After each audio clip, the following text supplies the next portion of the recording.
Shalom teman-teman sekalian, senang sekali pagi ini kita boleh kembali beribadah kepada Tuhan.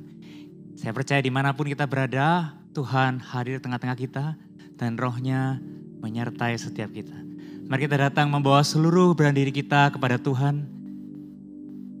Kita membawa segala pergumulan hidup dan diri kita ke hadapan Tuhan. Di dalam ibadah ini Tuhanlah yang mengundang kita dan Ia hadir bersama-sama dengan kita. Ibadah ini kita mulaikan di dalam nama Allah Tritunggal. Allah Bapa, pencipta alam semesta, pencipta setiap kita, Allah Putra, yang berkorban di atas Kalvari menebus hidupmu dan hidupku. Dan Allah Roh Kudus yang menyertai setiap detik hidup kita. Di dalam nama Allah Tritunggal itu, kita datang dan kita mulaikan ibadah pada pagi hari ini. Amin.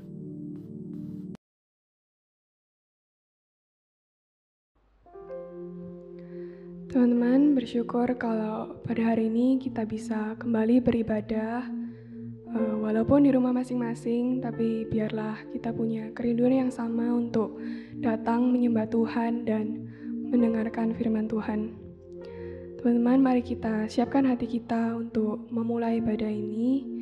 Kita mau bawa pujian ini hanya bagi kemuliaannya.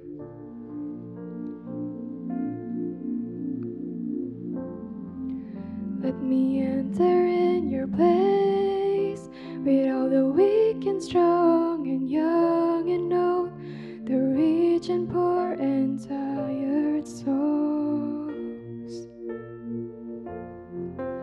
Leave my worries on the floor and let my faith be strong as I'm covered by your grace abound and love so strong. Down my life to honor and worship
terima kasih atas kesempatan-Mu pada hari ini kami bisa kembali beribadah di hadapan-Mu ya Tuhan. Ya Tuhan, kalau sekarang kami ingin memulai ibadah ini, kiranya Engkau yang memberkati jalannya ibadah ini agar dapat berjalan dengan baik, agar semuanya ini juga bisa memuliakan nama-Mu saja ya Tuhan. Kami serahkan seluruh rangkaian ibadah ini ke dalam tangan-Mu, hanya dalam nama-Mu kami berdoa. Amin. Teman-teman, kalau burung di langit yang tak menabur masih diberi makan oleh Bapa kita, bukankah kita, anak-anaknya yang diberi jaminan rencana yang terbaik, tak seharusnya khawatir akan hari esok. Teman-teman, dalam situasi dan kondisi apapun, kita mau belajar, percaya, dan bersandar kepadanya. Ku pandang rumput di langit yang tak menabur, namun diberi makan oleh Bapa di surga. Ku lihat rumput di ladang tumbuh tanpa bekerja, namun berpakaian indah, lebih dari raja di dunia. Tak perlu aku khawatir karena ku mengenal Bapa di surga, tahu semuanya ku perlu. Aku tidak khawatirkan hari esok, ku berharga melebihi burung di langit dan rumput di ladang. Cari dulu kerajaan-Mu Tuhan dan kebenaran-Mu yang hidup, maka semuanya akan ditambahkan kepadaku.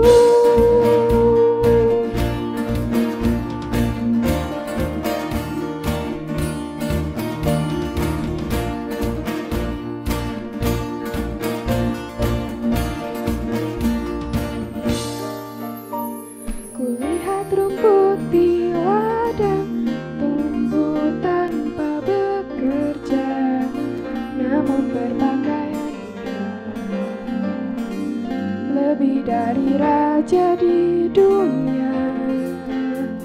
Tak perlu aku khawatir karena ku mengenal Bapa di surga, tahu semuanya ku perlu.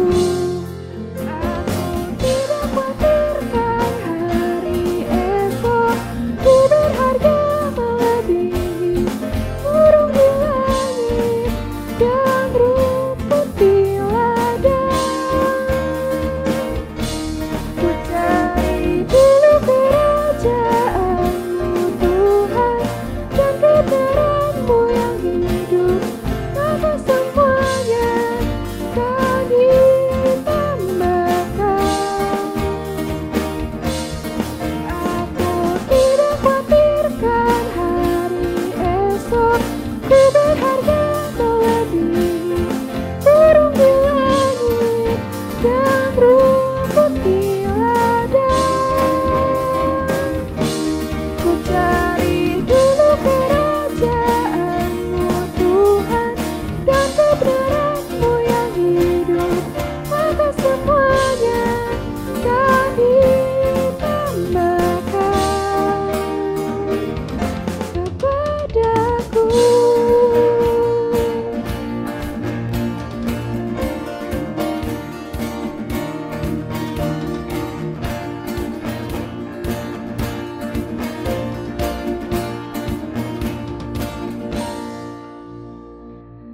Teman-teman, nggak terasa sudah memasuki hampir 2 tahun sejak pandemi ini berlangsung. Mungkin ada di antara kita yang pernah melewati pergumulan atau mungkin sedang menghadapi pergumulan dalam studi, pekerjaan, maupun relasi dengan orang-orang di sekitar kita. Dan bahkan mungkin kita juga kehilangan orang-orang yang kita kasihi. Kita tahu nggak mudah melewati itu semua. Dan muncul banyak pertanyaan dari diri kita, kenapa kita harus diberikan cobaan dan pergumulan yang sebegitu rupa. Tapi kita harus ingat bahwa semua yang terjadi dalam kehidupan kita nggak akan lepas dari campur tangan Tuhan dan rancangan Tuhan atas kehidupan kita.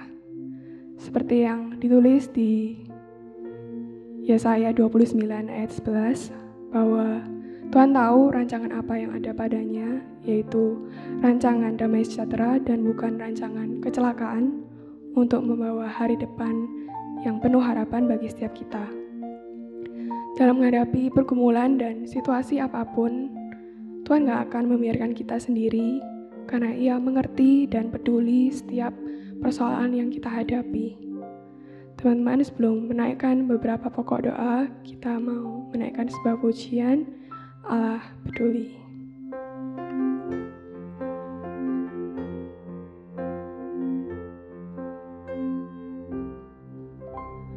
Banyak perkara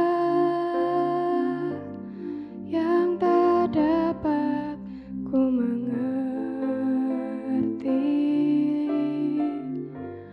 Mengapakah harus terjadi di dalam kehidupan ini? Satu perkara yang ku simpan dalam hati, tiada satu pun kan terjadi tanpa Allah peduli.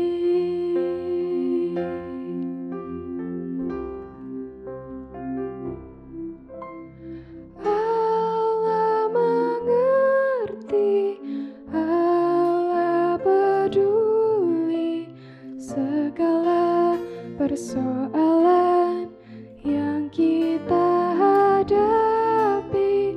Tak akan pernah dibiarkannya ku bergumul sendiri, sebab Allah mengerti.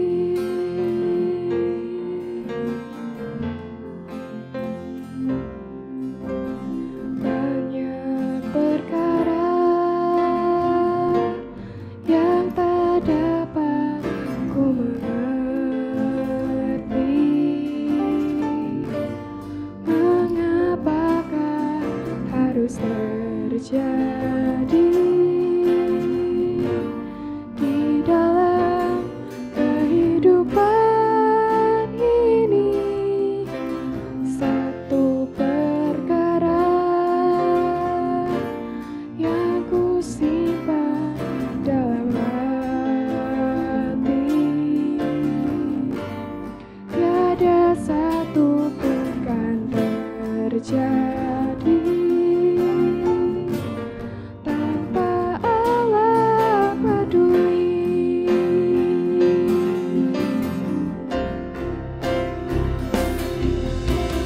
Allah mengerti, Allah peduli segala persoalan yang kita hadapi.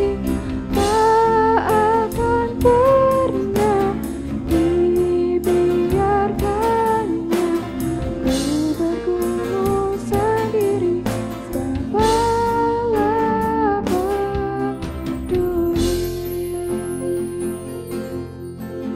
Tak akan pernah dibiarkannya ku bergumul sendiri, sebab Allah peduli.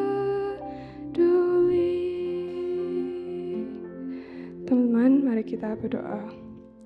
Tuhan, kami mau mengucap syukur kalau pada hari ini kami bisa kembali beribadah di hadapan-Mu ya Tuhan setelah seminggu kami beraktivitas.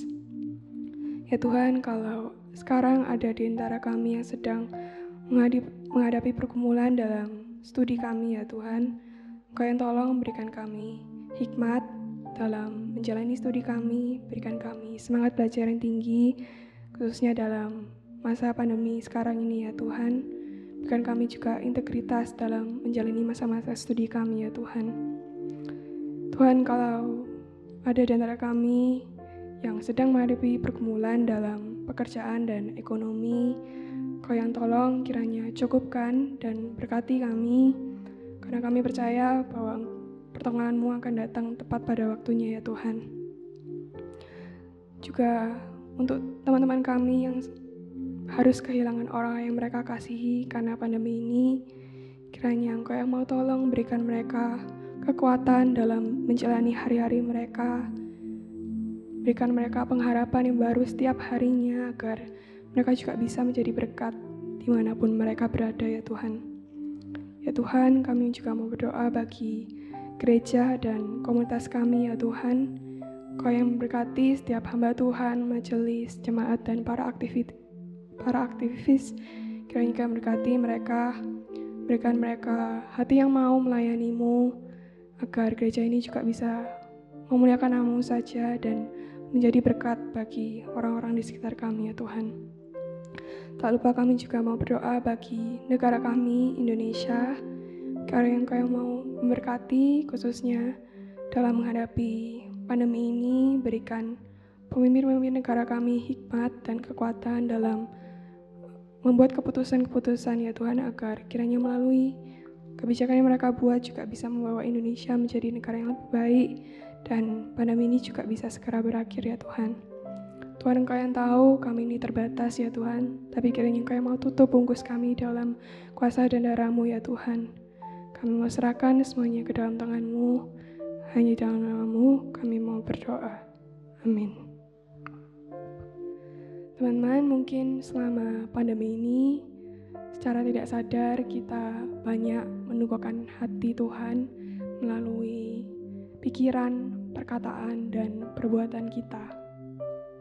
Tapi sekarang kita mau datang dengan segala kerendahan hati. Kita mau datang memberikan diri kita untuk diubahkan. Kita mau diperbaharui hidup kita agar bisa seturut dengan kehendak Tuhan dan sesuai dengan kehendak Tuhan atas kehidupan kita. Sebelum kita mau mendengarkan firman Tuhan, kita menaikkan sebuah pujian berkenan bagi-Mu.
Bagaikan emas yang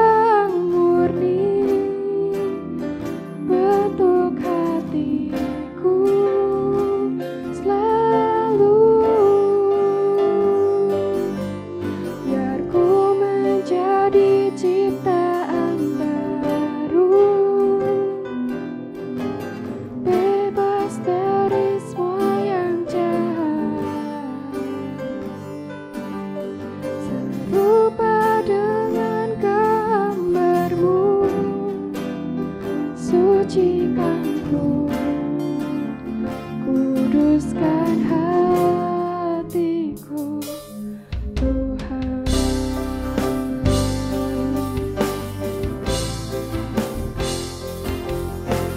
Pulihkan setiap kami ya Tuhan.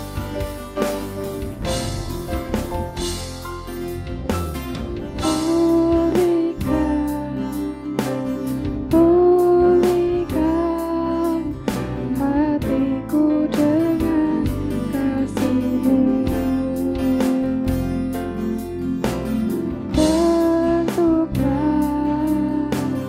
Bentuklah hatiku jadi seperti-Mu.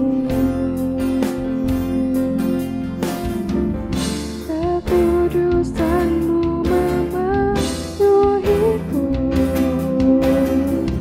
Tuhan, ini rinduku. Ubah hatiku seperti hati-Mu. Kudus berkenan bagimu. Bagaikan emas yang murni, bentuk hatiku selalu.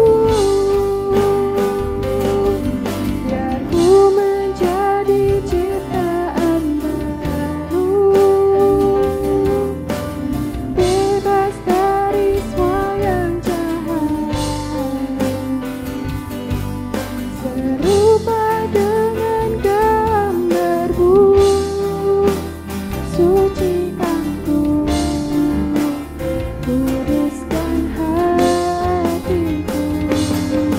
Ubah hatiku seperti hati-Mu. Kudus berkenan bagimu. Bagaikan emas yang murni, bentuk hatiku selalu. Biar ku menjadi ciptaan baru, bebas dari semua yang jahat, serupa dengan gambar-Mu. Sucikanku, kuduskan hatiku,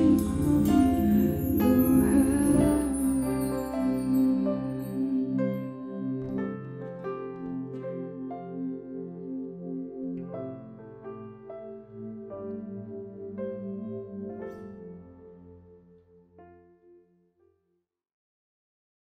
Shalom semuanya, sungguh senang hari ini kita tetap boleh datang beribadah kepada Tuhan. Meskipun kondisi belum seperti yang kita harapkan, tapi kita tetap bersyukur bagaimana kasih karunia Tuhan menopang, menolong hidup kita sampai dengan saat ini. Saya mengundang setiap kita boleh tundukkan kepala dan kita berdoa sebelum kita membaca dan merenungkan firman Tuhan. Bapa di sorga, terima kasih. Kalau kami boleh hidup sampai saat ini, kami percaya itu anugerah dari Tuhan. Dan Tuhan, kami rindu di tengah-tengah anugerah demi anugerah yang senantiasa Engkau berikan, Engkau tambahkan selalu baru setiap pagi. Kami boleh juga meresponinya dengan tepat. Maka itu saat ini Tuhan, kami mau belajar firman-Mu. Kami mau mengarahkan hati dan pikiran kami untuk mengenal Engkau lebih dan lebih lagi. Supaya sungguh-sungguh hidup kami boleh diubahkan oleh Engkau sendiri. Tuhan, tolonglah setiap kami, hamba-Mu yang lemah dan terbatas ini, kiranya Engkau boleh pakai menjadi alat-Mu Tuhan, untuk menyatakan segala kebenaran Tuhan. Dan bekerjalah Tuhan ketika kami semua mendengarkan firman Tuhan ini, diuraikan dan disampaikan. Bekerjalah di dalam hati setiap kami, supaya sungguh-sungguh Tuhan, kami bukan cuma mendengar, tapi kami boleh memberikan respon tanggapan kami yang tepat, sebagaimana yang Tuhan inginkan. Terima kasih Tuhan, ini doa kami. Kami serahkan hidup kami seluruhnya di dalam nama Yesus Kristus Tuhan dan Juru Selamat kami. Amin. Rekan-rekanku, saya undang kita untuk memperhatikan satu bagian firman Tuhan. Yuk kita baca sama-sama satu ayat firman Tuhan yang dugaan saya mayoritas orang sudah menghafal. bagian firman Tuhan ini. Yang terambil dari kitab Roma, pasal 12, ayat yang kedua. Roma 12, ayat yang kedua. Nah, bagi kita yang sudah menghafal, saya tetap mengajak kita untuk boleh membuka Alkitab kita. Apalagi yang belum menghafal, saya tetap mendorong kita boleh membuka Alkitab kita. Tidak mengandalkan apa yang akan tertulis di dalam layar kaca rekan-rekanku, tapi mari kita menyimaknya di dalam Alkitab kita masing-masing. Roma 12 ayat yang kedua. Saya undang kita baca sama-sama yuk, dari tempat kita masing-masing.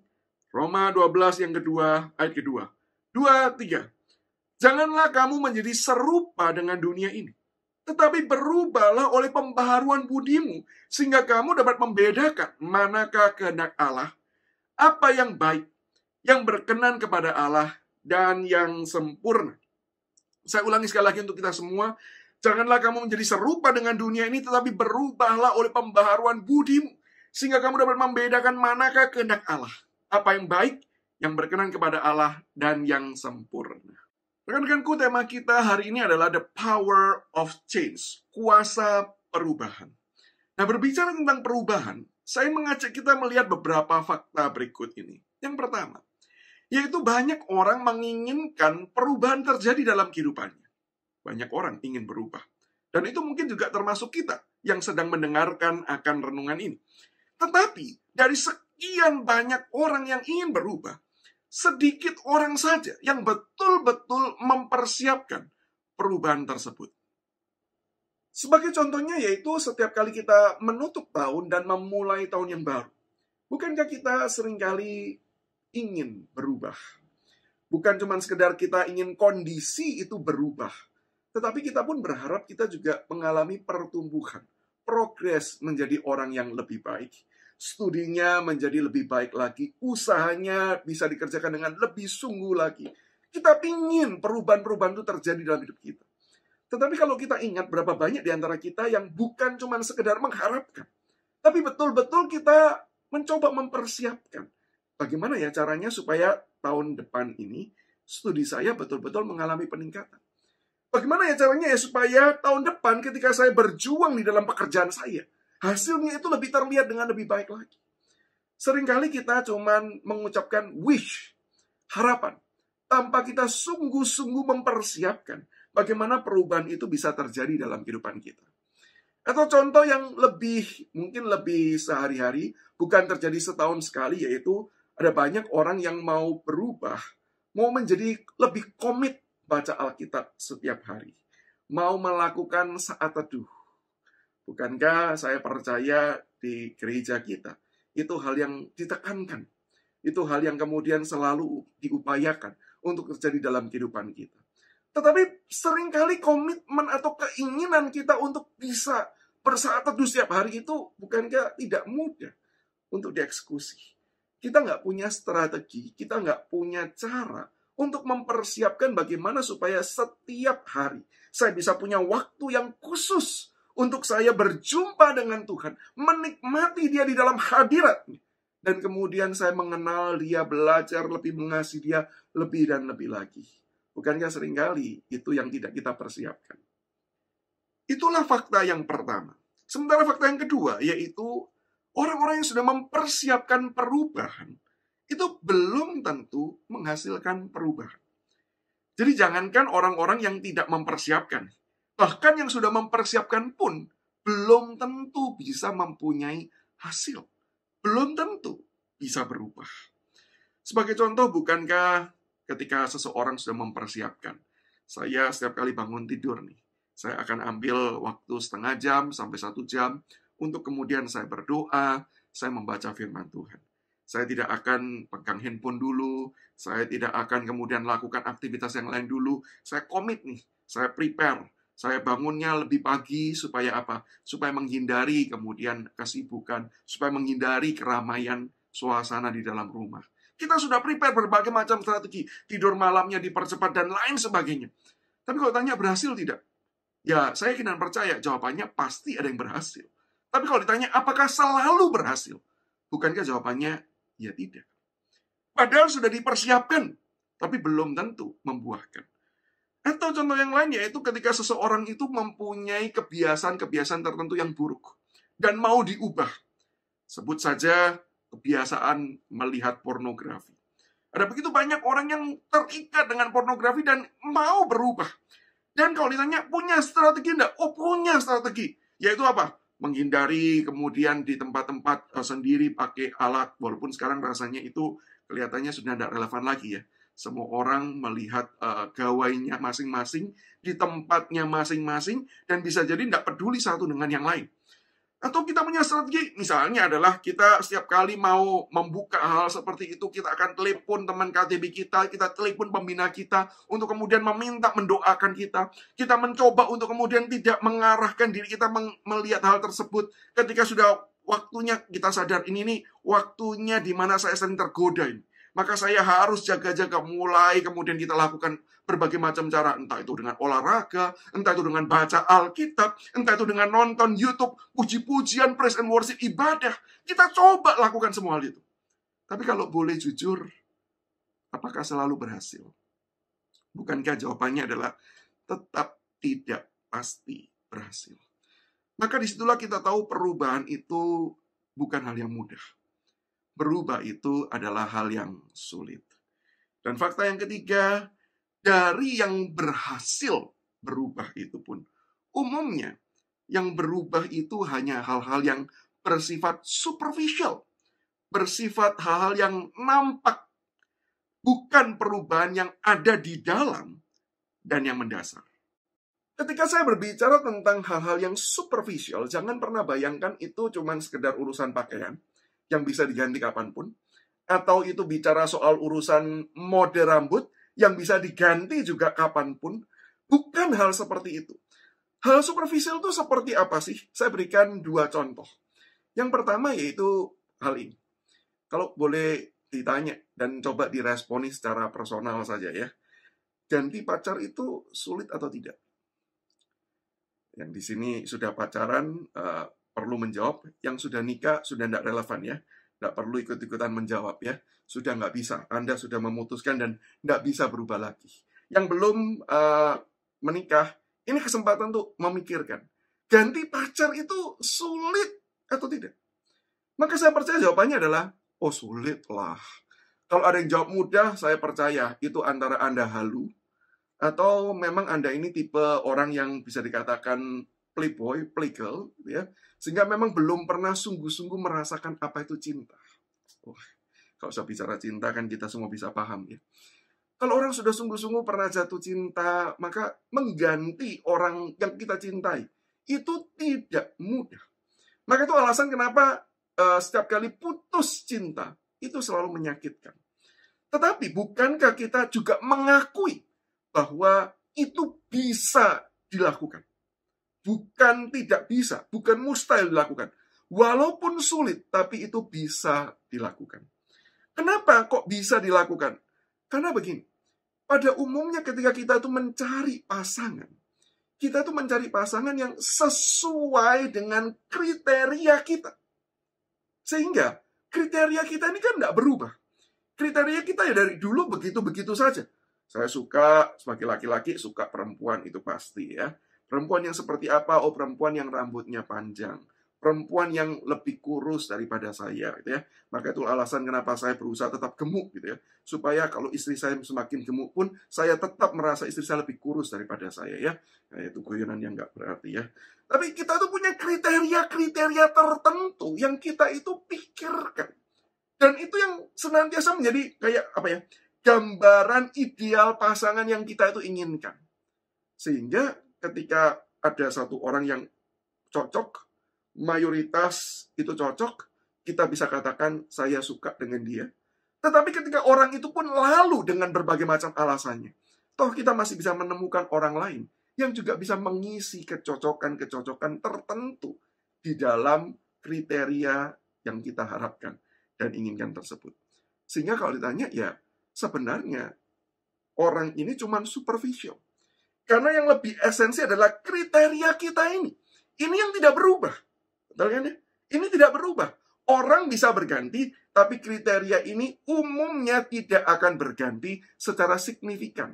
Bisa ada adjustment, tapi tidak berganti secara signifikan. Atau contoh yang kedua, orang itu bisa berubah keyakinan, bisa pindah agama. Dan memang pernah ada orang yang cerita bahwa dia itu pindah keyakinan dari keyakinan yang lama, kemudian ceritanya dia masuk ke dalam agama Kristen. Dan ketika dia bercerita dengan antusias. Kenapa dia mau mengikut Kristus? Yaitu apa? Karena dia mendengar kalau mengikut Kristus, maka dia itu akan mendapatkan berbagai macam kesuksesan. Dia akan mendapatkan berbagai macam keuntungan. Dia akan bisa mendapatkan ini dan itu dan berbagai macam hal. Sehingga di dalam hal ini, bagi orang seperti ini, Tuhan itu bisa diganti-ganti. Boleh kali ini Tuhannya yang ini. Boleh lain kali Tuhannya yang itu. Karena itu bukan yang esensi. Bukan yang mendasar. Itu cuma superficial. Yang esensi itu apa? Yaitu keinginan dan kerinduan yang menggebu-gebu untuk mendapatkan keuntungan, mendapatkan harta, kesuksesan, dan kekayaan. Dan yang keempat, fakta yang keempat, yaitu ketika kita diminta oleh firman Tuhan untuk berubah, maka kita bukan membicarakan sesuatu hal yang hanya di luar, tetapi membicarakan sesuatu hal yang sangat esensial yang ada di dalam. Yaitu apa? Perubahan dari dalam yang mempengaruhi seluruh aspek kehidupan kita. Perubahan seperti apakah yang diinginkan? Yaitu diubahkan semakin serupa dengan Yesus Kristus. Itulah perubahan yang harusnya terjadi di dalam kehidupan setiap kita. Dan itu perubahan yang sangat fundamental, sangat esensial, sangat mendasar di dalam kehidupan setiap kita. Itu bukan yang superficial. Artinya apa menjadi serupa dengan Kristus? Yaitu pikiran kita, hati kita, perasaan kita menjadi sama dengan Yesus Kristus. Bukankah itu yang diajarkan oleh Tuhan kita Yesus Kristus ketika dia berkata, barang siapa mau mengikut aku, ia harus menyangkal diri. Yang artinya apa? Bersedia untuk menanggalkan segala keinginannya. Dan kemudian mengambil segala keinginan Tuhan. Menjadikannya sebagai kerinduan dan keinginan dan harapan terjadi dalam kehidupannya. Apa yang Kristus pikirkan, itu yang juga kita pikirkan. Apa yang diinginkan oleh dia, itu yang juga kita inginkan. Apa yang dicintai oleh dia, itu yang juga kita cintai. Bukankah itu perubahan yang harusnya terjadi dalam kehidupan orang Kristen? Dan itu artinya perubahan yang juga perlu terjadi dalam kehidupan setiap kita. Sehingga kita tahu membicarakan 3 hal di awal saja. Itu bukan hal yang mudah. Apalagi ini sifatnya spiritual. Sifatnya rohani. Maka saya percaya tanpa anugerah dan pertolongan dari Tuhan, kita tidak mungkin berubah. Saya tidak berkata bahwa cuma sekedar sulit kali ini. Yang tadi 3 di awal saya katakan itu sulit, tapi bisa. Tetapi di bagian yang keempat saya mau katakan, itu bukan sekedar sulit, itu mustahil untuk terjadi dalam kehidupan kita. Untuk bisa kita kerjakan dengan kekuatan kita sendiri. Atau dengan kata lain, kalau mau berkata terus terang dengan jujur, saya ingin mengatakan bahwa kita tidak mungkin berubah seperti yang firman Tuhan itu inginkan. Kita tidak bisa berubah sebagaimana yang Tuhan itu tuntut dengan segala kekuatan diri kita sendiri. Itu mustahil untuk terjadi. Nah, maka rekan-rekanku, mungkin sebagian di antara kita bertanya-tanya, kalau begitu, buat apa kita bahas the power of change? Untuk apa kita bahas tentang perubahan? Apakah kita tuh tetap perlu menginginkan berubah? Padahal kita sudah tahu bahwa berubah itu sesuatu hal yang bukan cuma sekedar sulit, tapi perubahan yang dituntutkan dan yang harusnya terjadi dalam kehidupan kita, itu mustahil untuk kita kerjakan. Apakah kita masih perlu untuk mengharapkan, mendambakan, dan menginginkan perubahan itu terjadi? Jikalau itu yang kita tanyakan, maka saya ingin menjawab. Hari ini jawabannya adalah ya. Saya ulang lagi dengan posisi sekarang saya menghadap kamera. Kalau itu pertanyaan kita, apakah memang kita masih perlu menginginkan dan mendambakan perubahan terjadi dalam kehidupan kita? Maka jawaban saya adalah ya. Kita tetap harus menginginkan dan mendambakan perubahan terjadi dalam kehidupan kita. Meskipun itu mustahil kita sendiri mengerjakannya. Nah, kalau demikian yang jadi pertanyaan adalah, apa yang menjadi alasan kita tetap mendambakan perubahan? Kalau kita itu bukan cuma sekedar sulit, tapi mustahil untuk mengerjakan di dalam kehidupan kita. Yang pertama alasannya yaitu karena Allah itulah yang menginginkan perubahan terjadi dalam kehidupan kita. Dia bukan cuma sekedar menginginkan perubahan itu, tetapi dia juga yang akan mengerjakan perubahan tersebut di dalam dan melalui kehidupan setiap kita. Saya ulangi, kenapa kita tetap perlu merindukan perubahan terjadi, meskipun kita tahu kita nggak mungkin bisa mengerjakannya. Alasannya, yaitu karena Allah lah yang menginginkan perubahan itu terjadi. Bukan cuma sekedar menginginkan, sehingga kemudian dia menuntut kita berubah. Nah, kalau seperti itu memang nggak make sense sih. Allah menuntut padahal kita nggak sanggup, ya jelas kita nggak mungkin melakukannya. Tetapi dia yang menginginkan, dia pula lah yang kemudian mengerjakannya di dalam kehidupan setiap kita. Maka ketika kita membaca bagian Roma 12 ayat yang kedua, sebenarnya terjemahan yang lebih tepat ayat ini adalah demikian. Jangan jadi serupa dengan dunia, tetapi hendaklah kamu senantiasa diubahkan menurut pembaharuan budi. Kalau kita perhatikan di terjemahan LAITB, bentuknya itu terkesan kita yang melakukan. Tapi berubahlah, seolah-olah ini sebuah perintah. Kita ini yang harus berubah. Tetapi sebenarnya ini adalah bentuk pasif. Hendaklah kita senantiasa diubahkan. Sehingga hal ini memberitahu kita bahwa perubahan itu bukanlah karya kita pertama. Tapi perubahan itu adalah justru pekerjaan Tuhan di dalam kehidupan kita. Karena memang dia menginginkan kita senantiasa berubah. Sehingga ketika kita tahu bahwa perubahan itu merupakan pekerjaan Allah, maka saya percaya tidak ada yang sulit bukan bagi Allah. Memang bagi kita mustahil. Sama seperti keselamatan bagi kita mustahil untuk kita mengerjakan. Tapi bukankah apa yang mustahil bagi manusia justru Allah sanggup kerjakan di dalam kehidupan setiap kita. Allah sanggup menyelamatkan kita. Bahkan dengan cara yang sangat ajaib dan luar biasa. Melalui kedatangan Yesus Kristus, melalui pengorbanannya di atas kayu salib, dan kebangkitannya dari antara orang mati. Maka demikian juga saya yakin dan percaya Allah juga sanggup melakukan perubahan-perubahan di dalam kehidupan setiap kita. Allah sanggup. Apalagi Roma 12 ayat 1 sudah mengingatkan kita akan besarnya kasih yang Allah itu berikan dalam kehidupan kita. Maka itu dikatakan, hai saudara-saudaraku, demi kemurahan Allah atau demi anugerah Allah. Anugerah yang seperti apa? Anugerah yang sudah dijabarkan dalam Roma 1 sampai Roma 11. Anugerah yang diberikan kepada orang-orang berdosa, orang-orang yang tahu kebenaran tapi justru menindas kebenaran tersebut. Dan bukankah itu adalah kita? Bukankah kita seringkali tahu kebenaran? Tapi bukankah sebagaimana pepatah yang seringkali digunakan untuk menunjukkan pemberontakan kita? Peraturan itu ada untuk dilanggar. Kita tahu kebenaran, tetapi justru kita menolak kebenaran tersebut. Dan kita menggantikannya dengan hal yang lain. Bukankah pereduksian kebenaran mulai terjadi? Orang mulai menggantikan apa yang dulu dianggap dan dipercaya benar. Dikatakan, oh sudah kuno. Itu sudah tidak perlu lagi dipercayai. Sehingga kita sekarang bisa mengambil kebenaran-kebenaran kita sendiri. Dan kebenaran-kebenaran yang kita sukai sendiri. Orang banyak menurunkan standar kebenaran. Dan itulah dosa di mata Allah. Dan kalau kita melihat, sebenarnya kita ini bukan keturunan Yahudi. Di mana Yesus Kristus datang, Yesus Kristus menyatakan karyanya, kita bukan bagian dari orang-orang Yahudi. Tetapi kita ini adalah orang-orang Indonesia. Sehingga kita ini adalah orang-orang non-Yahudi. Yang sebenarnya jauh daripada keselamatan itu. Tapi bukankah yang jauh itu Allah sanggup tangkap. Allah sanggup raih kita. Allah sanggup dekatkan kita.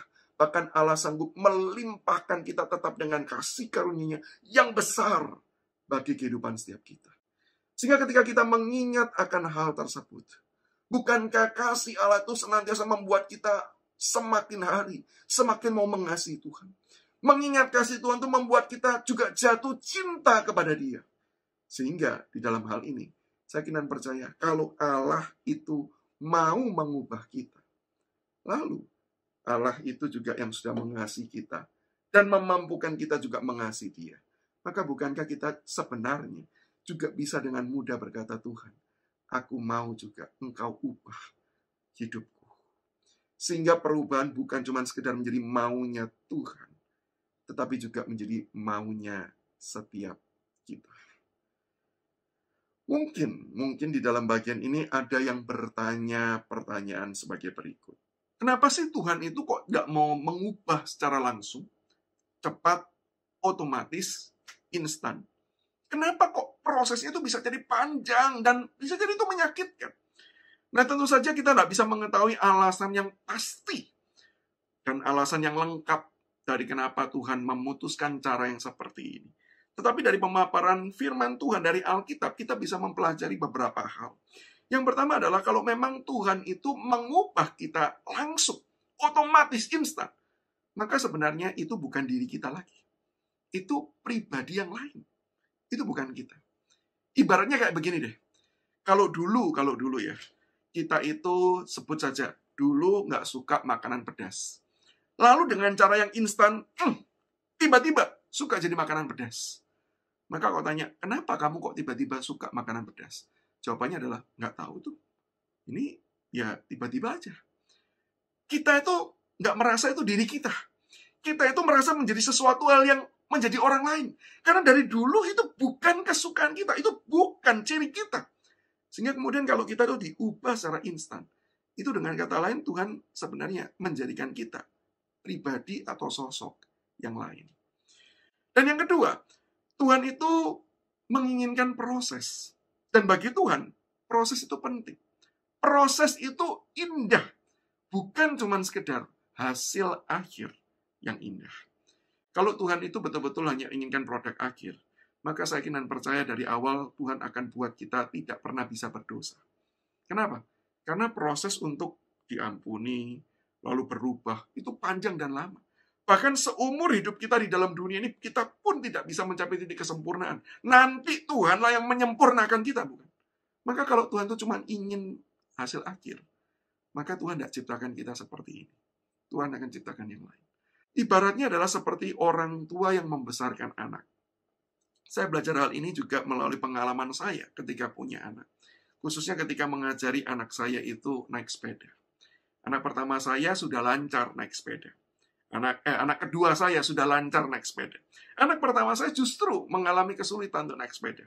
Sehingga berkali-kali saya harus temani dia, pegangi dia, ajari lagi, arahkan lagi. Ketika patah semangat, dikobarkan lagi semangatnya, berjuang kembali, pegangan lagi. Sampai sekarang sudah bisa belum? Belum sih, belum. Tapi apakah kemudian pengalaman mengajari itu menjadi pengalaman yang buruk? Enggak.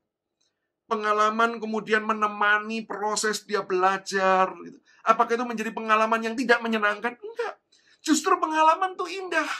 Pengalaman itu yang kemudian kita akan kenang. Pengalaman itu yang kemudian membuat kita bisa punya waktu bersama-sama. Dan sebenarnya itu yang saya yakin dan percaya. Juga Tuhan nikmati. Proses perubahan kita adalah proses yang juga Allah itu nikmati.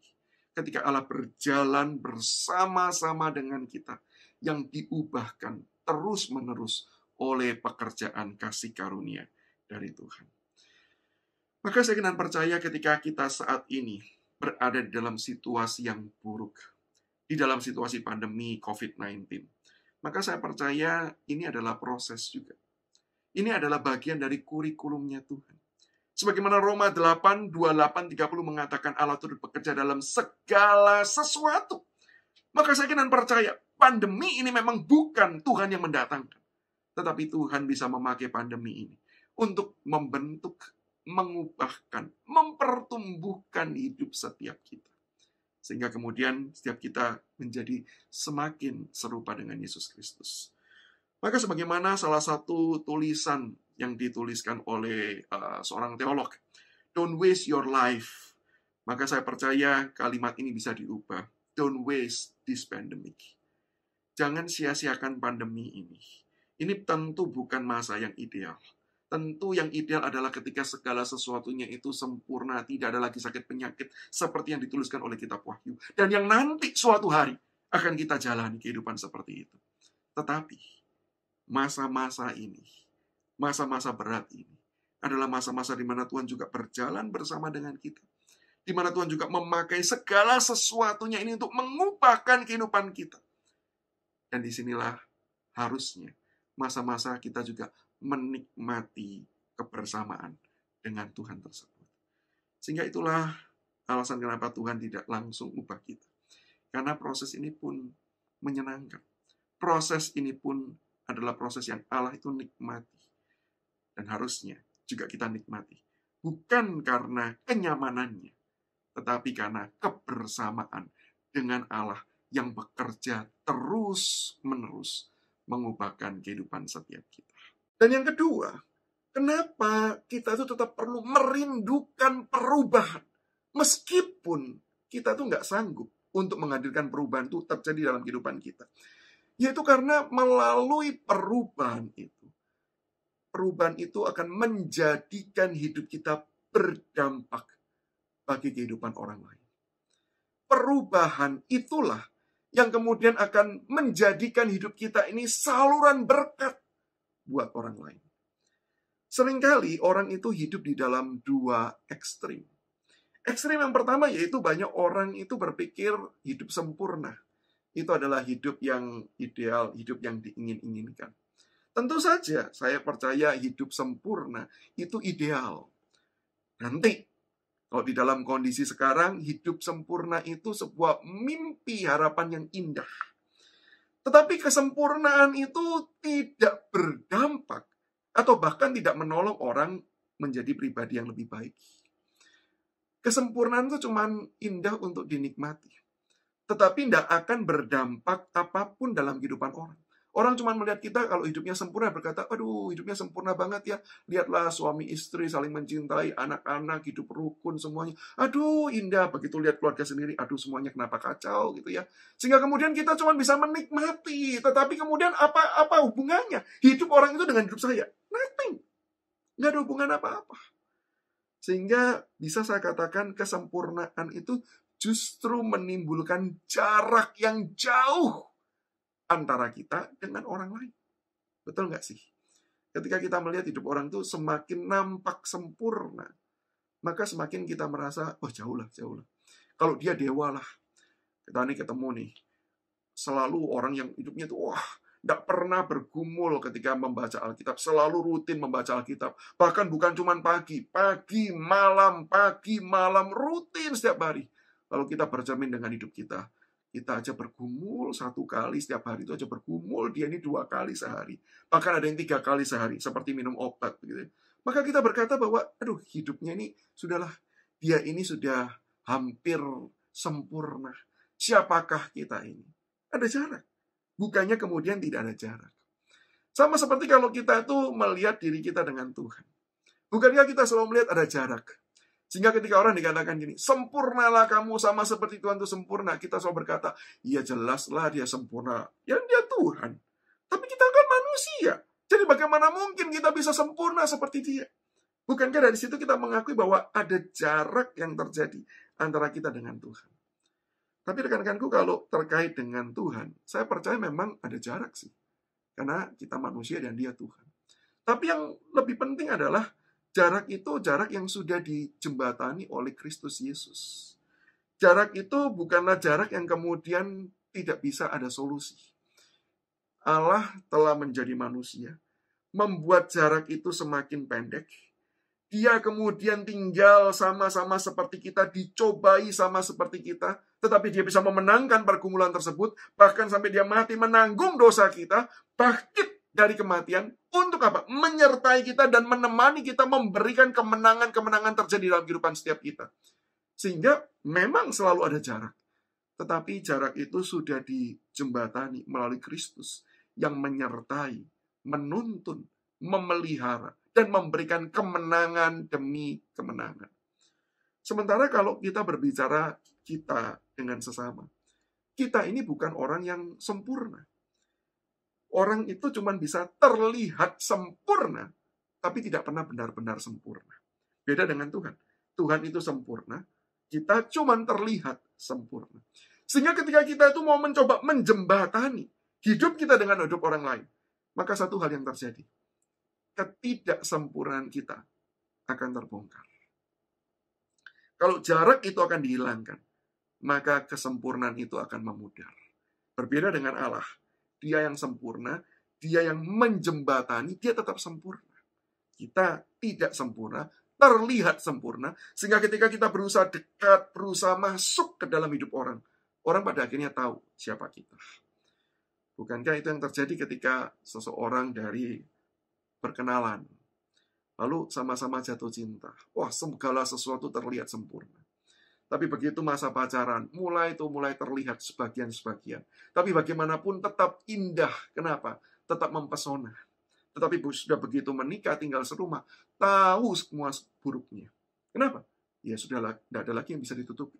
Tidak ada lagi yang bisa disembunyikan. Karena jarak itu sudah tidak ada. Maka di dalam hal ini, ketika seseorang itu berusaha mengejar terlihat sempurna, maka selalu ada jarak. Dan itu artinya apa? Artinya orang tersebut tidak pernah bisa menjadi berkat bagi orang lain. Dia nggak bisa, karena ada jarak. Tetapi di ekstrim yang lain, ada orang yang justru tidak ingin tampil beda. Justru ingin tampil yang sama. Kenapa orang itu ingin sama? Ya karena kalau sama itu nggak ada rintangan. Kalau sama tidak ada resistensi, tidak ada pertegangan, tidak ada gesekan yang terjadi. Sehingga orang ya berpikir kalau kita semua itu bisa sama, ya hidup kita itu akan jauh lebih harmonis. Sehingga tidak heran orang-orang yang berusaha untuk mencari banyak persamaan ini, seringkali mau tidak mau harus mengkompromikan hal-hal tertentu di dalam kehidupannya. Untuk apa? Bisa menjembatani perbedaan-perbedaan yang memang sudah ada. Perbedaan-perbedaan yang harus diakui. Berusaha dijembatin, berusaha untuk dihilangkan dengan cara mengkompromikan hal-hal tertentu. Nah, ketika saya berkata mengkompromikan ini, belum tentu artinya negatif. Belum tentu. Karena kadang-kala kompromi itu memang diperlukan. Seperti ketika seseorang itu berelasi di dalam relasi suami istri. Maka mau tidak mau, dua orang yang berbeda, dari latar belakang yang berbeda, dengan cara pikir yang berbeda, pasti ada perbedaan-perbedaan yang terjadi. Dan ini perlu dijembatani. Maka kalau perbedaan-perbedaan ini adalah perbedaan yang non-prinsip, ya kita tentu harus mengkompromikan. Harus ada pihak yang belajar untuk berkata, oke, saya mau menerima, saya belajar untuk menerima, saya belajar untuk bisa menghargai apa yang kemudian kamu sukai atau apa yang menjadi kemudian keinginanmu tersebut. Nah, itu kompromi-kompromi yang dilakukan. Tapi sekali lagi, kompromi-kompromi seperti ini adalah kompromi-kompromi yang tepat untuk diberikan. Kalau hal-hal tersebut bukan hal-hal yang prinsip, bukan hal-hal yang fundamental, bukan hal yang esensial di dalam kehidupan manusia. Kalau seseorang itu bisa mengkompromikan sesuatu yang fundamental, prinsip tadi, maka sebenarnya bagi orang tersebut, hal itu bukan yang prinsip. Hal itu bukan yang utama. Hal itu bukan hal yang penting. Sebagai contoh, bukankah kita semua setuju bahwa iman kepercayaan kepada Tuhan itu merupakan hal yang prinsip, fundamental. Itu yang mempengaruhi kehidupan setiap kita. Itu yang menjadi jati diri setiap kita. Kita ini adalah orang-orang yang ditebus di dalam Yesus Kristus, yang diampuni dengan kasih karunia-Nya, sehingga kemudian diutus untuk kemudian menjadi berkat bagi sesama. Itu identitas kita. Itu tidak boleh dikompromikan. Sehingga kalau ada orang yang mau mengkompromikan imannya, maka sebenarnya hal itu memberitahu bahwa bagi orang tersebut, imannya itu bukan hal yang penting. Bukan hal yang fundamental dan esensial. Dan ketika orang itu hidup berusaha untuk mencari persamaan, maka orang-orang seperti ini jelas tidak akan menjadi berkat buat orang lain. Kenapa? Ya kan sama. Kalau sama ya tinggal kita nikmati saja kebersamaan ini. Tanpa ada perubahan, tanpa ada penyesuaian, tanpa ada ketegangan yang terjadi. Sehingga orang tidak belajar. Sehingga orang tidak akan berubah. Karena apa? Ya sama. Sementara perbedaan akan menolong orang untuk saling mengasah satu dengan yang lain. Sehingga di dalam hal ini, orang yang selalu mencari persamaan pun juga tidak bisa menjadi berkat bagi sesamanya. Dengan kondisi dua ekstrim ini, maka kita tidak dipanggil menjadi orang yang hidup di dalam dua ekstrim ini. Kita bukan dipanggil untuk terlihat sempurna, karena itu tetap akan menimbulkan jarak dan kita tidak akan memberkati orang. Kita juga bukan dipanggil menjadi serupa dengan dunia ini. Maka kenapa ayat kedua dimulai dengan berkata, jangan kamu menjadi serupa dengan dunia ini. Karena kalau sudah serupa, ya orang tidak bisa berdampak apapun bagi hidup sesamanya. Tapi kita dipanggil justru untuk mau terus-menerus berubah. Ada progres yang terjadi. Kita menyadari kita bukan sempurna, tapi kita terus-menerus diubahkan. Dan hidup seperti ini adalah hidup yang kemudian akan berdampak, menjadi berkat bagi orang lain. Kenapa bisa demikian? Karena yang pertama, ketika orang itu melihat hidup kita itu lemah. Kalau berubah itu kan berarti dimulai dari yang kurang menjadi lebih baik. Maka ketika orang itu awalnya melihat kelemahan, kekurangan, keterbatasan kehidupan kita, hal itu menjadi jembatan untuk orang lain bisa dekat dengan kita dan berkata, kamu lemah ya? Sama, aku juga lemah. Itu titik persamaan kita dengan orang lain. Kita bisa berkata, saya juga lemah. Mungkin bukan di area yang kamu lemah, tapi di area yang lain. Tapi kita sama-sama orang yang lemah. Kita sama-sama orang berdosa. Dan persamaan ini mendekatkan orang-orang itu kepada kita. Tetapi tidak boleh di situ. Karena perubahan bukan cuma sekedar mengumbar kelemahan. Tetapi menunjukkan bahwa saya lemah, tapi saya juga kemudian diproses dan berubah.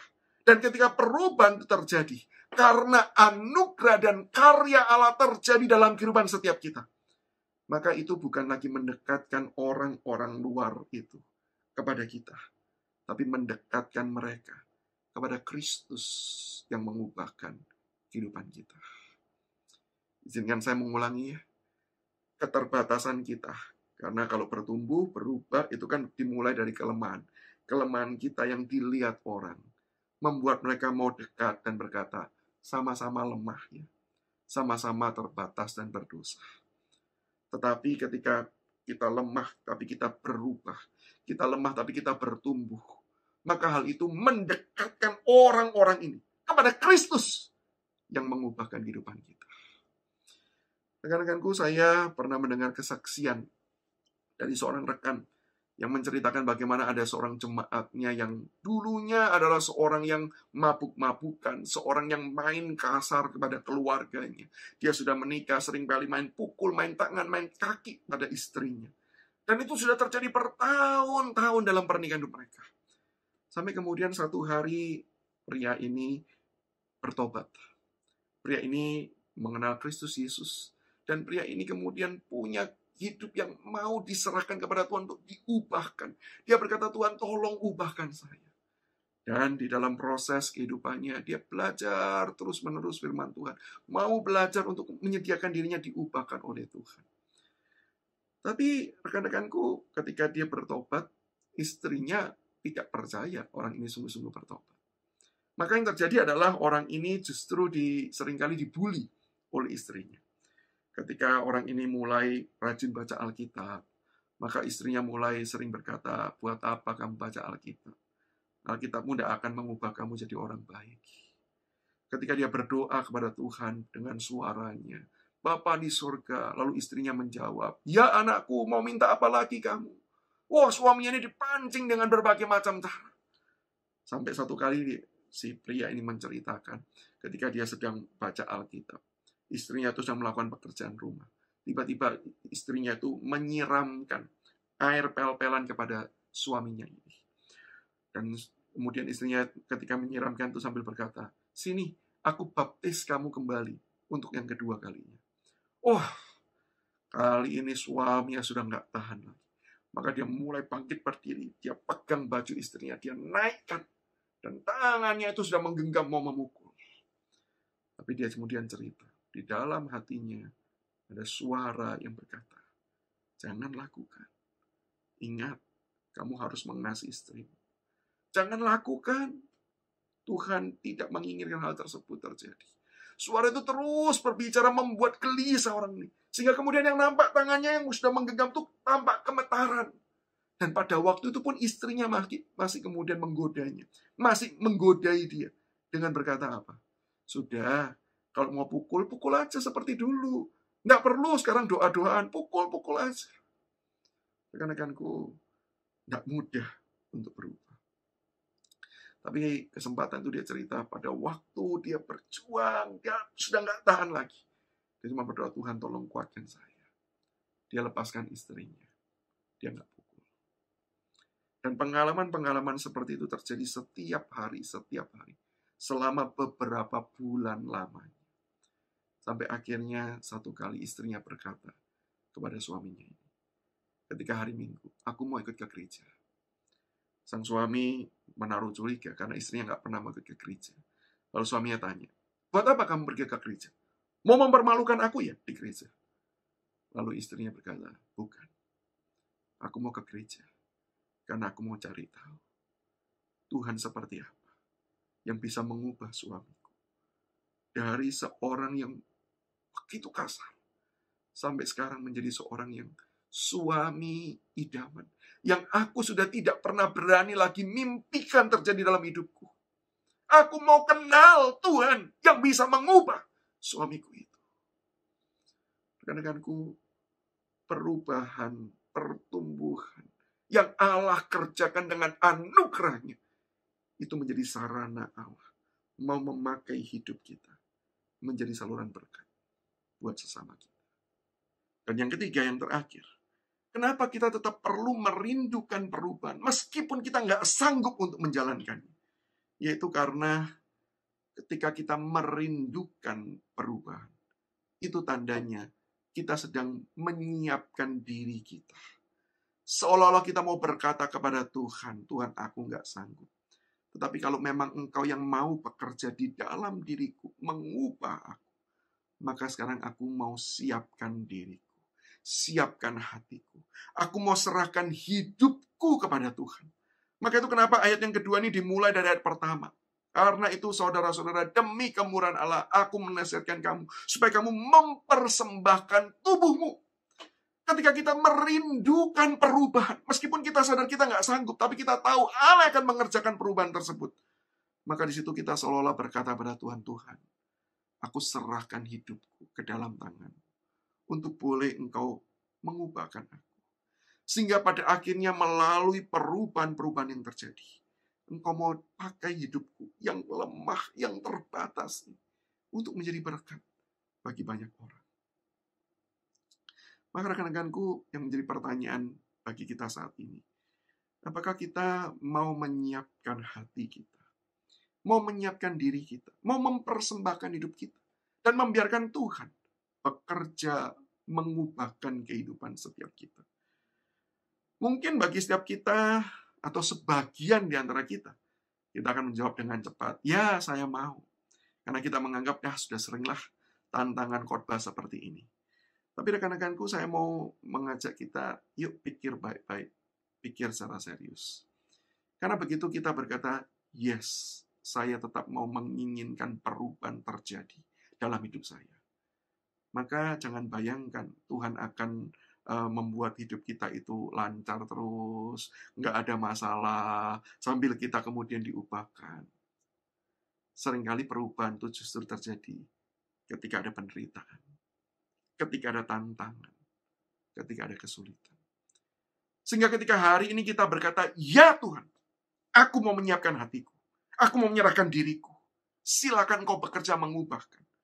Maka kita harus bersedia untuk dirombak habis.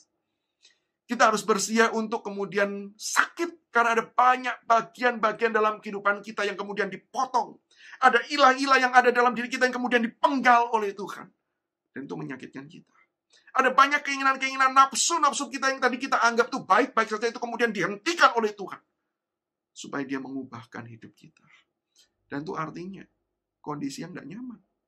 Bisa jadi kita akan memasuki sebuah masa-masa kehidupan yang tidak kita pernah dambakan dan tidak pernah kita inginkan.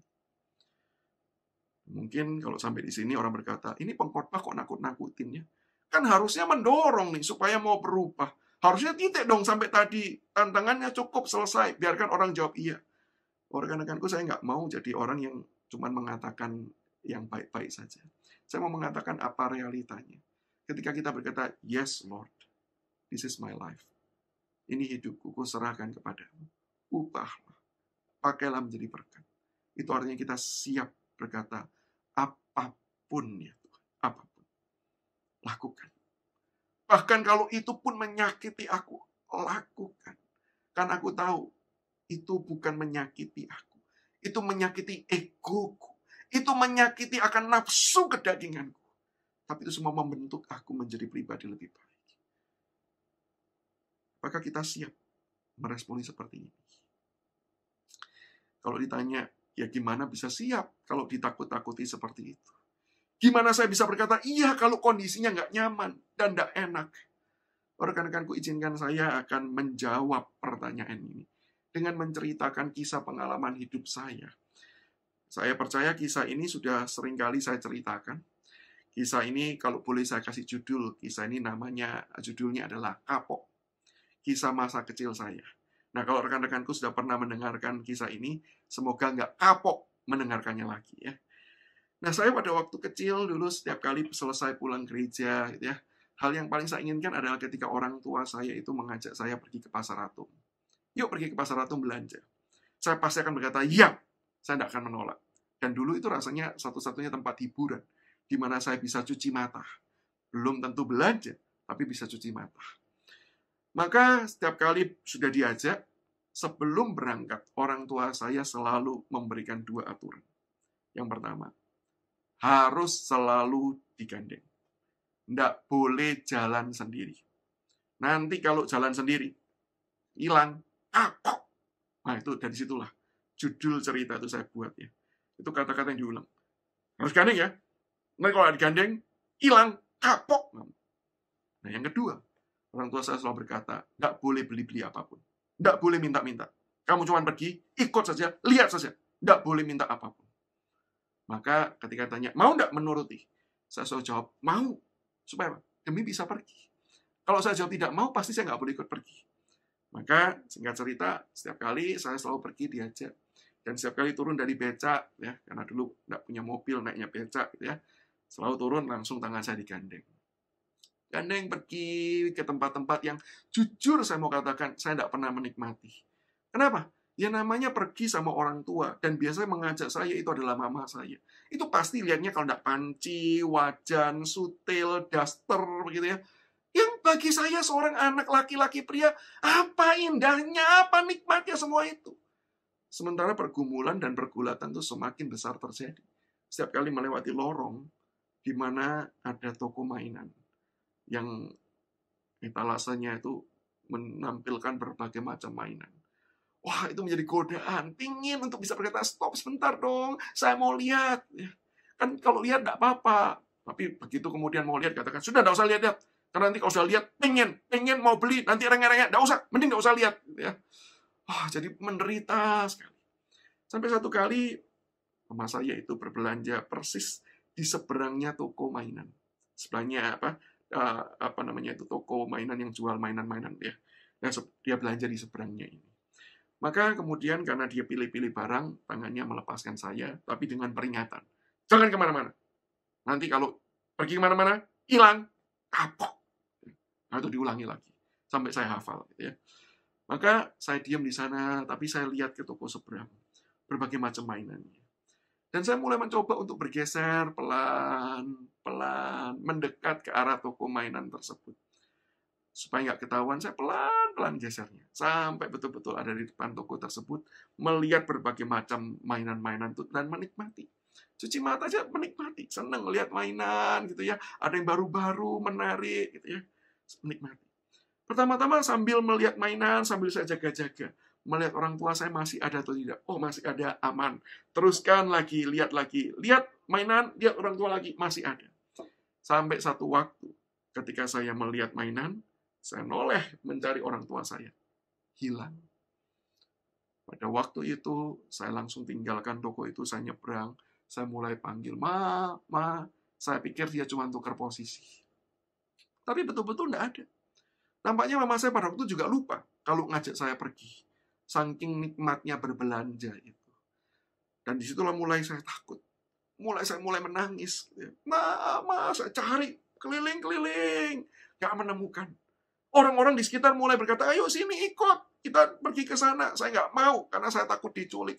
Saya cuma teriak, nangis, Mama. Saya nggak tahu berapa lama. Sampai akhirnya di tengah-tengah hiruk pikuk, bayangkan ya. Ini semua pasti tahu Pasratum ya. Hiruk pikuk Pasratum itu. Telinga saya itu tiba-tiba mendengar ada nama yang memanggil saya. Samuel! Dan saya berani jamin itu bukan suara Tuhan. Sehingga kemudian saya tidak perlu berkata, ya Tuhan berbicaralah. Hamba-Mu siap mendengar. Karena saya tahu itu bukan suara Tuhan. Itu suara mama saya.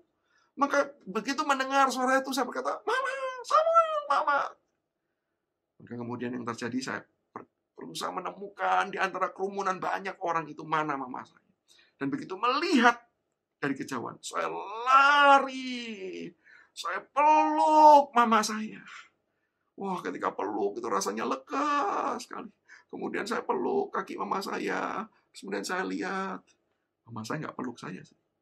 Mama saya cuma liatin saya. Sambil kemudian berkata, kapok. Dan memang betul-betul kapok sih. Betul-betul kapok. Dan setelah itu apa yang terjadi? Setelah itu saya yang mengulurkan tangan saya. Untuk digandeng oleh mama saya. Kemana? Ya, kemanapun. Jadi enjoy enggak menikmati semua toko yang dikunjungi oleh orang tua saya? Enggak sih. Enggak enjoy. Tetap setiap kali ada toko mainan, godaan besar untuk stop, untuk lihat. Tapi saya enggak pernah lagi mau melepaskan genggaman itu. Bukan karena hidup saya nyaman. Saya tetap tidak nyaman. Tapi karena saya tahu, di dalam genggamannya, saya aman. Pengalaman itu mengajar saya. Ketika kita berkata, Tuhan, ini aku. Peganglah. Ubahlah. Bentuklah seperti yang Engkau inginkan. Maka bisa jadi kita akan berjalan. Di jalan yang kita nggak sukai. Di jalan yang berat. Di jalan yang begitu mungkin bagi kita ini menyusahkan. Tapi saya yakin dan percaya. Kalau kita betul-betul berjalan bersama dengan Tuhan. Mungkin tidak nyaman. Tapi kita aman. Dan semuanya itu akan membawa hidup kita menjadi pribadi yang lebih baik. Dan pribadi yang akan dipakai menjadi berkat bagi sesama kita. Yuk, kita tundukkan kepala. Kita berdoa. Rekan-rekanku, saya memberikan waktu sejenak kepada setiap kita untuk meresponi firman Tuhan. Siapkah kita untuk menyerahkan diri kita, diubahkan oleh Tuhan, supaya hidup kita bisa menjadi berkat bagi sesama kita. Kalau ada di antara kita yang masih takut, karena bisa jadi penyerahan diri kita itu akan membawa hidup kita ke jalan yang kita tidak nikmati dan sukai. Berdoalah dan katakan kepada Tuhan, Tuhan, aku masih takut. Tuhan tolong aku. Tapi hari ini kalau kita diingatkan akan kasih setia Tuhan, yang sudah begitu besar bahkan rela mati menanggung dosa setiap kita. Kasih Allah yang tidak pernah meninggalkan kita sekalipun, meskipun ada di dalam lembah-lembah kekelaman, kita akan berjalan bersama dengan Tuhan. Dan disitulah kita bisa percaya kepada pimpinannya yang tidak bersalah.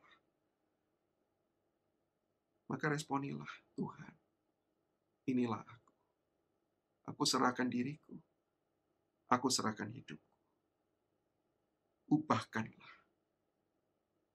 Pakailah dan jadikanlah aku berkat bagi sesamaku.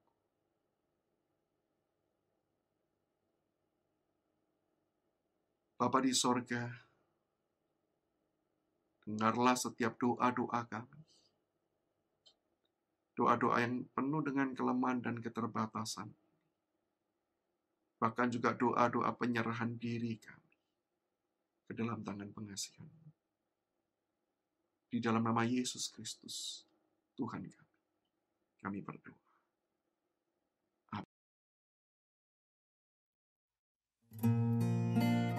Shalom, Bapak Ibu, Saudara sekalian yang dikasihi Tuhan.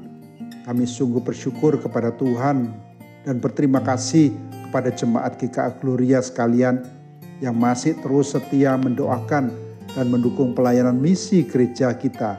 Sehingga semua program misi yang esensial masih tetap boleh berjalan walaupun ada beberapa yang terpaksa harus dipangkas. Kami percaya Tuhan senantiasa mengaruniakan anugerah-Nya yang berlimpah kepada jemaat GKA Gloria, agar menjadi seperti firman Tuhan katakan di 2 Korintus pasal 8, yaitu jemaat Makedonia yang walaupun dalam keadaan yang sulit dan berkekurangan, tetapi penuh dengan sukacita dan kaya dalam kemurahan hati. Pada bulan misi tahun ini, kami kembali mengajak jemaat GKA Gloria untuk berpartisipasi dalam mendukung pelayanan misi yang Tuhan percayakan kepada kita melalui persembahan komitmen misi.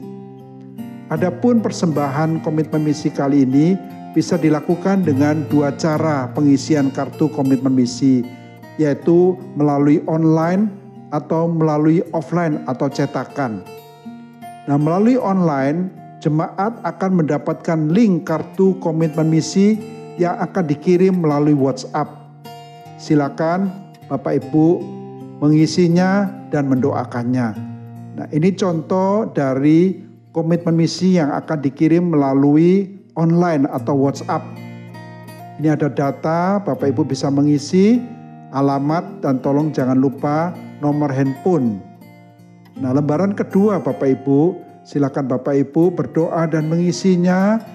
Nah, di sana ada 5 kolom yang bisa dicentang. Bapak Ibu digerakkan oleh Tuhan, yang mana Bapak Ibu akan mendukung pelayanan misi silakan dicentang. Nah, seandainya ada jumlah nilai yang tidak tercantum di sini dan Bapak Ibu digerakkan oleh Tuhan untuk mengisi sesuai dengan pimpinan Tuhan, silakan Bapak Ibu mengisi sejumlah nilai di kolom yang kosong dan berapa bulan Bapak Ibu akan mendukungnya. Silakan Bapak Ibu menuliskannya. Dan kemudian yang di bawah sekali ada, jika Bapak Ibu bersedia untuk ada email yang akan dikirim, tolong bisa diisi atau nomor WhatsApp yang Bapak Ibu punya. Kemudian dikirim dan nanti akan menerima balasannya. Lalu yang kedua, secara offline seperti biasa tahun-tahun yang lalu, Bapak Ibu akan mendapatkan kartu komitmen misi yang akan dikirim melalui kurir pada akhir bulan Agustus ini.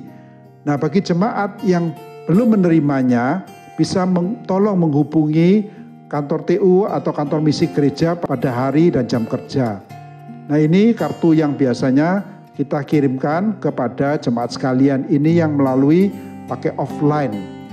Nah, Bapak Ibu, kami mohon Bapak Ibu kiranya bisa mengisi dengan data yang sedikit lengkap. Tapi seandainya Bapak Ibu tidak ingin diketahui namanya, silakan memakai inisial. Misalnya Kang Ulikito pakai inisial KL. Nah, tolong Bapak Ibu jangan menulis dengan NN karena nanti akan banyak NN dan kami tidak tahu itu yang mana. Nah, kami akan tetap merahasiakan setiap data yang kami terima. Nah, Bapak Ibu tolong mengisi kartu komitmen misi ini hanya satu macam saja. Apakah itu melalui kartu komitmen misi online atau kartu komitmen misi offline. Nah, sekian Bapak Ibu sekalian pengumuman dari kami, kiranya Tuhan memberkati Bapak Ibu sekalian. Amin. Ketentuan pemilihan Majelis GKA Gloria adalah sebagai berikut. Pertama, adalah anggota jemaat GKA Gloria, yaitu mereka yang telah dibaptis dewasa atau CD, atau mereka yang telah atestasi masuk dari gereja lain, atau yang telah beribadah selama 2 tahun di GKA Gloria. Kedua, sebelum Anda melakukan pemilihan, isilah terlebih dahulu data Anda pada kolom pemilihan yang telah tersedia. Ketiga, jumlah calon majelis yang dipilih untuk Gloria Pacar maksimal 31 orang, untuk Gloria Satelit maksimal 23 orang, untuk Gloria Samudra maksimal 7 orang, untuk Gloria Galaksi maksimal 13 orang, untuk Gloria Rungkut maksimal 5 orang, untuk Gloria Nirwana maksimal 7 orang. Pemilihan majelis akan dilakukan dengan 2 cara, yaitu secara offline dan online. Bagi Anda yang akan melakukan secara offline, Anda dapat melakukannya sebagai berikut. Pertama, silakan Anda datang langsung ke gereja masing-masing dan mengisi formulir pemilihan majelis pada hari dan jam kerja, mulai Senin tanggal 6 sampai 11 September 2021. Untuk hari Senin hingga Jumat, jam kerja pukul 8 pagi hingga 3 sore. Untuk hari Sabtu, jam kerja pukul 8 pagi hingga pukul 1 siang. Kedua, Anda dapat mengambil formulir pemilihan majelis di gereja masing-masing dan kemudian Anda dapat mengisinya di rumah. Formulir dapat diambil mulai hari Minggu tanggal 5 hingga 12 September dan dikembalikan paling lambat tanggal 12 September pukul 6 sore. Bagi Anda yang akan melakukan pemilihan majelis secara online, Anda akan mendapatkan link pemilihan. Klik link tersebut, maka Anda akan mendapatkan formulir pemilihan. Isilah data diri Anda, nama, nomor HP, dan alamat rumah Anda. Kemudian, pilihlah calon majelis sesuai dengan pilihan Anda. Jumlah majelis yang dipilih sesuai dengan ketentuan yang telah tercantum. Jika ada kekeliruan, silakan klik tombol hapus dan Anda akan mengulangi kembali proses pemilihan dari awal. Jika Anda sudah merasa yakin benar dengan pilihan Anda, silakan klik tombol kirim. Maka, kami akan memberikan konfirmasi pilihan Anda. Jika sudah benar, silakan klik tombol kirim. Setelah itu, Anda akan mendapatkan ID konfirmasi bahwa pemilihan Anda telah berhasil. Teman-teman, mari dengan seluruh umat di segala zaman, kita mau sama-sama bangkit berdiri dan kita mengakui pengakuan iman kita, pengakuan iman rasuli. Aku percaya kepada Allah, Bapa yang Maha Kuasa, Khalik langit dan bumi, dan kepada Yesus Kristus, Anaknya Tunggal, Tuhan kita, yang dikandung dari Roh Kudus, lahir dari anak darah Maria, yang menderita sengsara di bawah pemerintahan Pontius Pilatus, disalibkan, mati, dan dikuburkan, turun ke dalam kerajaan maut. Pada hari ketiga, bangkit pula dari antara orang mati, naik surga, duduk di sebelah kanan Allah, Bapa yang Maha Kuasa, dan dari sana akan datang untuk menghakimi orang hidup dan yang mati. Aku percaya kepada Roh Kudus, gereja yang kudus dan am, persekutuan orang kudus, pengampunan dosa, kebangkitan tubuh, dan hidup yang kekal. Amin. Kita bersyukur untuk ibadah yang telah kita lakukan bersama-sama. Kita percaya Tuhan boleh ada dan memberkati setiap kita. Mari kita saat ini bangkit berdiri, kita membawa seluruh diri kita. Ketika kita berdiri di hadapan Tuhan, kita bukan hanya melakukan sebuah aksi fisik, tetapi kita menyerahkan seluruh diri kita kepada Tuhan. Dan di akhir ibadah ini, mari kita mengakhiri dan mempersembahkan hidup kita kepada Tuhan. Kita menerima berkat daripada Tuhan. Ya Tuhan, inilah hidup kami Tuhan, anak-anak muda yang telah Engkau tebus, biar kami bersinar bagi Tuhan, kami hidup bagi Tuhan. Kami juga mengalami berbagai macam pergumulan sama seperti orang-orang yang lain Tuhan. Tapi kami dimampukan berkemenangan oleh karena Allah Roh Kudus yang senantiasa memegang hidup kami, yang memegang tangan kami, yang berjalan bersama dengan kami. Dan anugerah-Mu Tuhan Engkau curahkan dengan limpah di dalam hidup setiap kami setiap hari. Di dalam anugerah-Mu itulah kami saat ini berdiri dan kami mohonkan berkat daripada-Mu Tuhan. Biarlah berkat-Mu Tuhan mampukan kami hidup bagi Engkau, hidup bagi kemuliaan-Mu. Kami membawa hati kami, mengarahkan hati kami dan menerima berkat-Mu. Kiranya Tuhan memberkati Engkau dan melindungi Engkau. Tuhan menyinari Engkau dengan wajah-Nya dan memberi Engkau kasih karunia. Tuhan menghadapkan wajah-Nya kepadamu dan memberi Engkau damai sejahtera yang melampaui segala akal mulai saat ini sampai selama-lamanya. Amin. Demikianlah ibadah kita hari ini. Tuhan Yesus memberkati kita sekalian. Hiduplah bagi kemuliaan Tuhan.